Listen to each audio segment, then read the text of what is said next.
Survival of the fittest, similar to the T, as you can see me, raised up in PE. Survival of the fittest when you ain't got nothing to eat. And trust me, this is not something I'm saying because I might appear on TV. It's got nothing to do with this video that I'm shooting over here, literally. Even though I get connects from Bay TV, when it comes to surviving, it's exactly what you need. I'm not talking about materialistics, I'm talking about stuff you can eat, like bread. How much does it cost nowadays? Nearly 13 bucks a loaf, man, it's crazy anyway. How you gonna survive when you can't even play to pay or pay to play? Either way that you look at it. How you even gonna tell me why you're the greatest.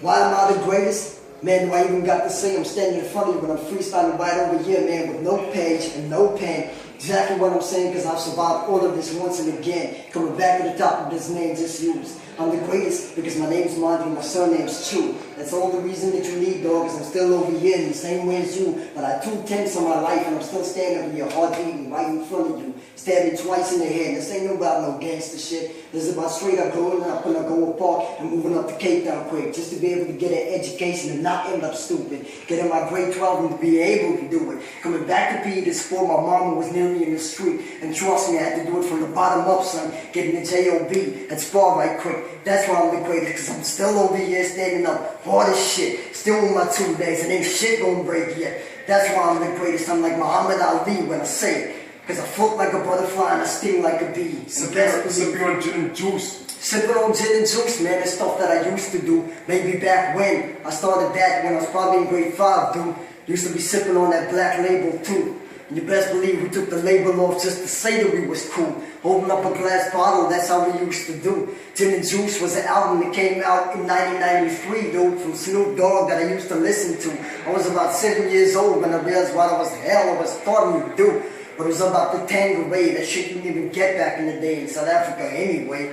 What I remember was drinking that autumn harvest day in and day out every day. Cracking, getting drunk my way. And forget about the juice, man. We drink it clean out of the packet, man. Your neighborhood? My neighborhood where I was raised, I go up 3rd Avenue 28. If you know what that is, it's close to the northern areas. You know, Smarty Town, where the shit usually goes down, where people don't even give you a pound. They give you an envelope of grass and you know that it's going down. My neighborhood, shit, of course it was messed up. There was a lot of messed up stuff going on before 1994 and it was tough. You try and be Chinese and be on the side of a fence when you can't even sit right, bruh. You try and be inside where black people don't accept you when the whites just look at you like he's stupid, duh. My mom's was white, my dad was Chinese, but he died. So how the fuck do you think it's like growing up when you're this short and these are the type of guys that you fight? I never even use my hands, but I still instilled my pride. Because I'm Chinese and I'm over here, and like I said to this man, I'm still alive. And it takes a hell of a lot to survive. And I got scars on my fucking face, and still I dive deep and deep into my past. I will even find something by looking at my ass. It's not white, it's not black, and it's not quite brown. So how the fuck am I supposed to rise up when I'm still underground? And tell me about where I grew up in my neighborhood now? Man, I never even thought I'd get up that motherfucker. I thought I'd be in the Boston family. Bring me brighter days. Bring me brighter days, man. The only way you're ever gonna see that is politically understand where we once lived. You see, if you take it back to the day, back to the way when Buddha still went against Zulus and the British tried to colonize you and me. Man, was I even around back then? Of course I was. I'm the one who built the railway, cuz I'm the one that my people got over the boat. Ask my grandmother, man, she struggled just to stay afloat.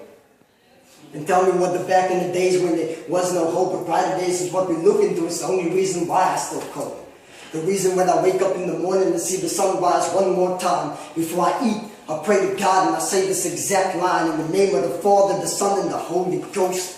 Tell me exactly when I go outside. What is it next I'm supposed to fear most? I'm so conscious. I'm so conscious probably because I was raised that way.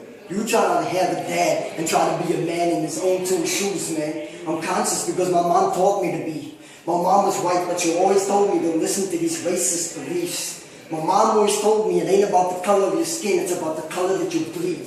And so yes, I'm conscious because the bullshit that the TV shows me, I use my 3D glasses to abort all this bullshit and finally I can see the truth that was hidden in plain sight. The fact that it doesn't matter whether you're white, you're black, we fight the same fight. The fight is literally because we had no money in our fucking pockets to be able to feed ourselves. The fact that we got bills to pay. and ain't got shit to put on the shelves. We can't even afford things nowadays because xenophobia is running away. So how the fuck do you expect me to be able to pay what I'm supposed to pay? With a dead high rise, with numbers running away, America's in $1 trillion of debt. So how the fuck is it that we still stay where we stay? It's amazing to me. Man, my dreams realistically seems kind of far-fetched. If someone like Dessa from Doomtree is over there trying to teach us something, yet she admits to the fact that she's not quite signed to a major label, but she's able to pay the rent, and so that's real life, it's not a fable. Right? So dreams must be something that I do when I go to sleep, but my dreams must mean then that I never grew up where I grew up literally, and my dad didn't die when I was only 2 years old, and my mom didn't raise me in an impoverished society, and my dreams must possibly mean that I can be me, that I don't have these fucked up street tattoos, and I didn't see the things I've seen. See, my dreams are not what they show me on TV. My dreams are not something that I see from YMCMB. My dreams are not something about jewelry or bitches or money or fast cars or any of these things that they continuously show me. Day in and day out. See, my dreams are not something that I'm trying to achieve. My dreams are something that will never come to me and I can never believe.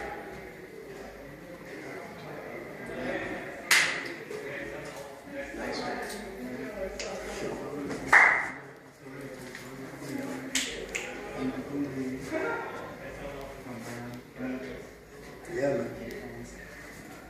Yeah, man. Yeah, you always see me walking down spitting. Yeah, man. Yeah, that was nice. I heard you like it, cameraman. Yeah, for sure.